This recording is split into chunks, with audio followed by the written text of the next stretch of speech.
Hello guys, నేను మీ Tej Goud and subscribe చేసేసుకొని bell icon మన టాపిక్లోకి తెలియదు అండ్ చాలామంది అయితే వెయిట్ చేస్తున్నారు. పెళ్లి వడమండి వెబ్ సిరీస్లోని ఎపిసోడ్ 6 ఎప్పుడు రిలీజ్ అవుతుందని. పెళ్లి వడమండి టీం దగ్గర నుంచి మనకు వచ్చిన అప్డేట్ ఏంటంటే, పెళ్లి వడమండి సీజన్ 2లోని ఎపిసోడ్ 6 అయితే అఫీషియల్గా అయితే ఇంకా షూటింగ్ అయితే కంప్లీట్ అవ్వలేదంట భయ్య. సో మనకు ప్రసాద్ బెహ్రా గారు అయితే సీకే ప్రాజెక్ట్ సీకే మీద అయితే వర్క్ చేస్తున్నాడు.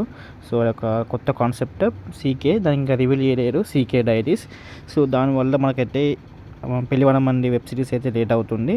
సో ఎపిసోడ్ 6 అయితే మోస్ట్లీ కొంచెం లేట్ అవ్వే ఛాన్సెస్ ఎక్కువగా ఉన్నాయని చెప్పారు. సో ఇది అఫీషియల్గా చెప్పారు వాళ్ళ యూట్యూబ్ టీం దగ్గర నుంచి అయితే యూట్యూబ్ పోస్ట్ పెట్టి మరి చెప్పారు. సో ఓకే గైస్, అండ్ మనకు మోస్ట్లీ ఈ వీక్లో షూటింగ్ కంప్లీట్ అయితే మాత్రం పక్క రిలీజ్ అవబోతుంది. So let's wait for our ఇంకా ఆఫీషియల్ అప్డేటింగ్ కొంచెం క్లారిటీగా వస్తే మాత్రం నేను పోస్ట్ పెడతాను. సో ఎనీవేస్ ఈ వీక్లో అయితే రిలీజ్ అవబోతుంది ఎపిసోడ్ 6 అయితే. సో ఓకే గైస్, ఇంకేమైనా డౌట్స్ ఉంటే మాత్రం కామెంట్ సెక్షన్లో అడగండి. ఇంక ఎక్కువ డౌట్స్ ఉంటే ఇన్స్టాగ్రామ్లో కాంటాక్ట్ అవ్వండి. సో ఇలాంటి వీడియోస్ కోసం మన ఛానల్ సబ్స్క్రైబ్ చేసుకోండి. అండ్ లేటెస్ట్ అప్డేట్స్ అండ్ ఆడిషన్కి సంబంధించిన అప్డేట్స్ కావాలంటే మాత్రం మన వాట్సాప్ గ్రూప్ అయితే జాయిన్ అయిపోయి నేను డిస్క్రిప్షన్లో లింక్ అయితే పెట్టాను. సో ఓకే గైస్, మరి ఉంటున్నాం, మరి బాయ్ బాయ్.